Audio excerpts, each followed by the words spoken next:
Banyak orang jika mendengar kata Lea, pasti terdengar di pikirannya adalah sesosok yang menyeramkan. Bagi yang tidak begitu tahu, menganggap Lea merupakan salah satu sisi mistis dalam kehidupan masyarakat Bali. Tapi apa sih sebenarnya Lea itu? Sejenis binatang, monster, setan, seseram itukah? Dan benar-benar ada atau tidak? Halo sobat, kembali lagi dengan aku Widya, si hobi cerita horor. Gelisah Hana saat melihat suaminya masih tertidur pulas dan mencoba membangunkannya. Nama suamiku Sean. Ia adalah seorang perantau dari Kalimantan. Aku membangunkannya karena ada berita buruk mengenai kakakku yang seluruh organnya hilang. Sean berkedip berkali-kali, kemudian melihat wajah istrinya yang terlihat ketakutan. "Kamu kenapa sayang? Jangan bilang masalah hantu Lea lagi. Aku tak percaya akan mitos itu," ujar Sean. Aku dengan mendengar kata sindiran hanya menutup mata. Kakak meninggal sayang. Aku takut kalau giliranku tiba." "Apa yang tertulis di secari kertas ini benar," ujar Hana. Sejenak memberikan kertas berisi tulisan. Suamiku yang membacanya terlihat menyelidik setiap bait kata. Aku masih bingung dengan tulisan ini. Aku tahu ini milik nenekmu, tapi aku rasa ada rahasia yang ingin dia ungkapkan. Sean masih mencerna tulisan tersebut. Aku tak ingin mati. Hana menahan kesedihan yang selama ini ia tahan. Sejenak Sean terdiam melihatku, lalu berkata, "Aku akan memecahkan misteri ini. Ini janjiku kepadamu sayang." Aku rasa aku mulai mempercayai tulisan nenekmu. Di sini tertulis 3 benda keramat yang tidak boleh disentuh. Jika benda pertama telah dipegang atau dilihat, maka 2 benda lainnya akan segera menyusul, ujarnya. Kemudian memberikan kertas itu kepadaku. Aku tak tahu kenapa kakekku tega melakukan pesugihan, tapi derita yang akan ditanggung cucunya. Kenapa ia tega melakukan semua ini? Kemarahan meliputinya sebagai kobaran api. "Sudahlah, yang sudah terjadi biarlah terjadi. Setidaknya nenekmu memberitahu kita semua, walaupun melalui secari kertas. Tapi kurasa masih ada tulisan yang tertinggal. Kenapa kita tidak ke rumah nenekmu saja? Rumah nenekmu terpencil. Dulu aku pernah ke sana dan tak pernah lagi datang. Hawanya menyeramkan. Aku bahkan tak ingat wajah kakek dan nenekku. Baiklah, kalau kamu tidak mau, aku akan melihat jenazah kakakmu besok. Kau mau ikut denganku?" kata Sean penuh harap. Aku yang mendengar merasa ketakutan. Aku sebenarnya ingin melihat wajah kakakku di ruang otopsi, tapi setelah melihat jenazah kakak tertuaku 2 tahun lalu, hanya tinggal kepala dan seluruh organ tubuhnya menghilang. Membutuhkan waktu lama untuk menghilangkan shock. Teringat akan kematian yang akan kulalui, aku sebenarnya ingin ke sana, Mas. Tapi aku masih trauma dengan saudara perempuanku dulu. Aku hanya laki-laki, aku tak dapat menahan tangisku. Seakan wajah masa lalu sulit untuk dilupakan. Kemudian tak terasa tangan yang hangat memegang erat tanganku. "Ya, kurasa kau tak perlu ke sana. Biarlah aku yang mengambil jenazah kakakmu dan langsung menguburkannya. Kamu tak usah khawatir, sekarang kamu istirahat saja. Jangan terlalu memikirkan masalah Lea," ujar Sean tersenyum sendu. Aku pun menuruti sarannya dan tertidur pulas. Keesokan harinya suamiku pergi ke rumah sakit, sedangkan aku membawa kertas kemudian pergi ke mall membeli makanan untuk keperluan sebulan.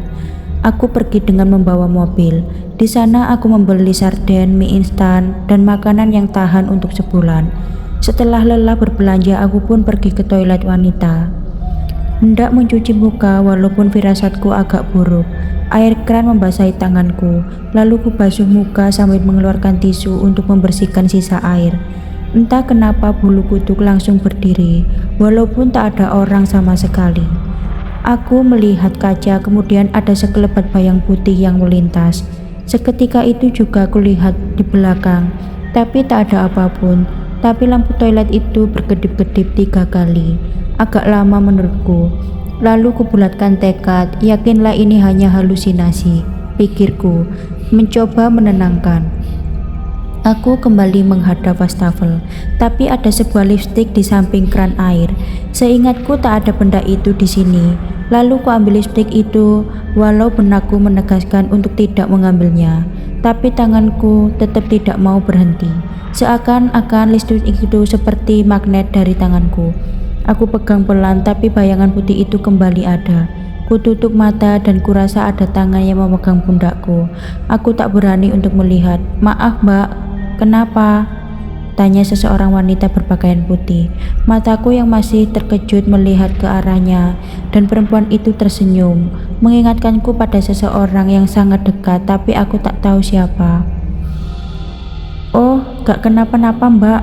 Hanya saja tadi saya tidak melihat lipstik di sini," kataku, mengarahkan jari telunjuk ke arah lipstik.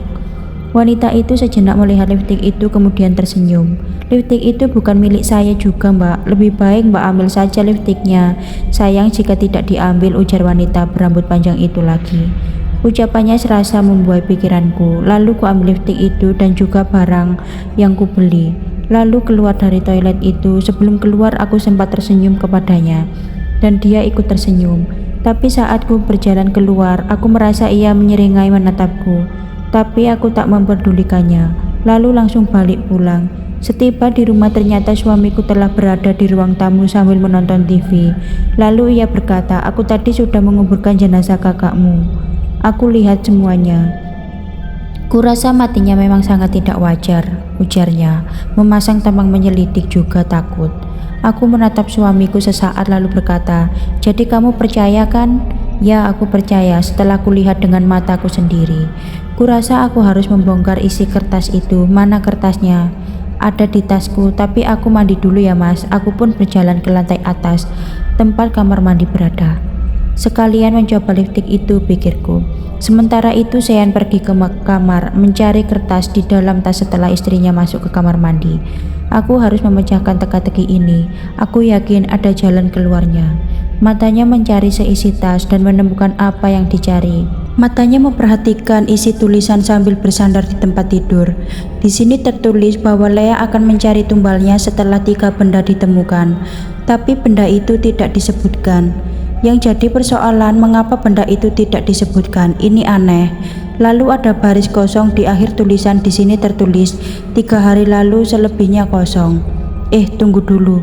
Sean menyipitkan mata ke arah baris kosong tersebut, lalu melotot dan menganga. Ternyata baris kosong itu adalah tulisannya.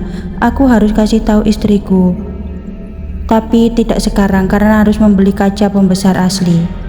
Pasti ada yang nenek Hana sembunyikan di baris kosong ini. Setengah jam kemudian Hana keluar ke kamar mandi sambil memegang lipstik.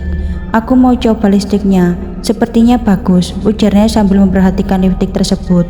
Kemudian pergi ke wastafel tepat di sebelah kamar mandi. Setelah membuka penutup lipstik, tiba-tiba hawa dingin singgah di belakang leher. Tapi tidak ia pedulikan, lalu mengoles lipstik itu tepat di bibirnya. Sebelum menyentuh bibir, dari arah kaca terlihat lipstik itu berubah bentuk, karena yang dipegangnya sekarang adalah jari tangan. Hana berteriak histeris sambil membuang jari tersebut ke lantai yang sempat menggelitik bibirnya, lalu terpejam ketakutan meringkuk di bawah. Sean yang mendengar cerita istrinya kemudian berlari keluar kamar dan menemukan istrinya berjongkok sambil menutup mata. "Kamu kenapa?" panggil Sean sambil memeluk istrinya.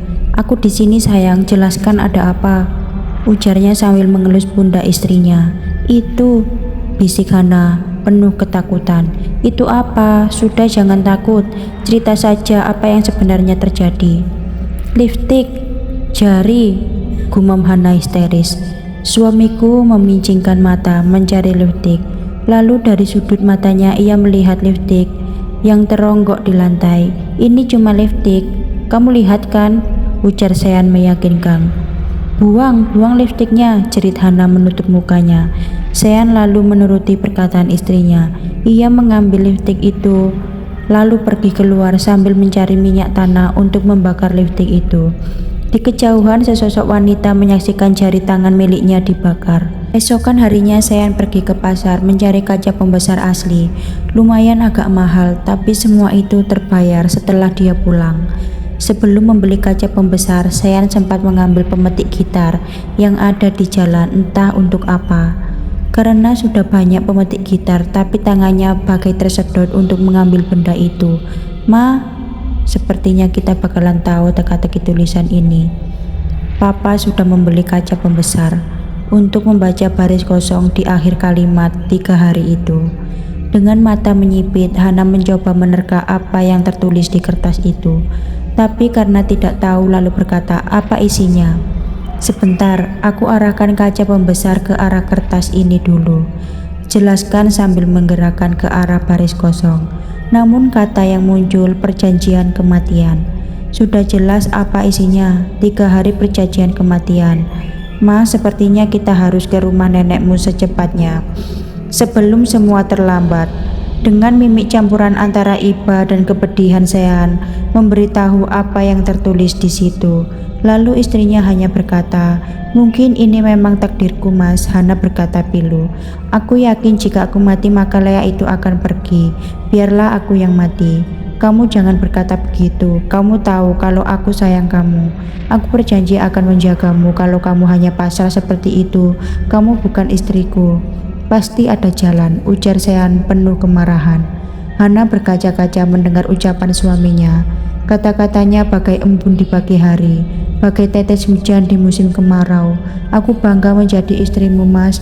Walaupun aku mati besok, walaupun aku ditakdirkan tidak bersama kamu, tapi aku akan tetap mencintaimu," gumamnya sambil memeluk Sean erat. Seakan-akan hari ini hari terakhir mereka berdua. "Kamu harus kuat. Aku yakin pasti ada cara mencegah Lea membunuhmu. Pasti nenekmu masih menyimpan diari. Aku yakin ini hanya robekan," ujarnya seraya menggenggam kertas tersebut.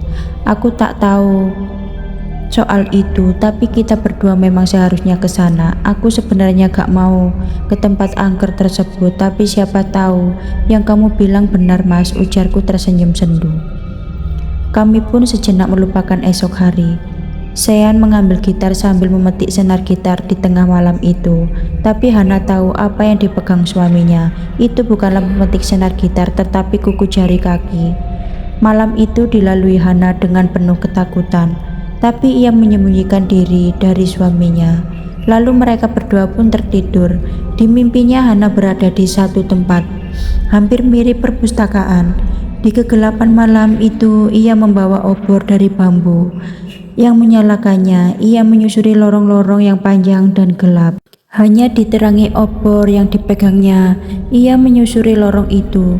Lalu di kejauhan ia mendengar suara berisik, suara seperti orang sedang memakan sesuatu. Lalu dihampirilah asal suara itu. Dengan obornya ia memindai kegelapan, dan tepat di depannya sesosok wanita tanpa badan, hanya kepala dan isi perut sedang memakan seseorang. Seseorang yang tak lain adalah kakaknya. "Lea," jeritnya keras, berharap seseorang menolongnya. Wanita tanpa badan yang mendengar jeritan itu lalu berhenti memakan organ tubuh tersebut, lalu menengok ke arah Hana yang masih pucat pasi. Di sudut bibirnya penuh dengan darah, gigi penuh taring, dan matanya melotot sehingga terlihat jelas mata kuncingnya yang berwarna merah. Aku yang menerangi dengan obor sangat jelas. Melihat mata itu, ini adalah wanita yang bertemu dengannya.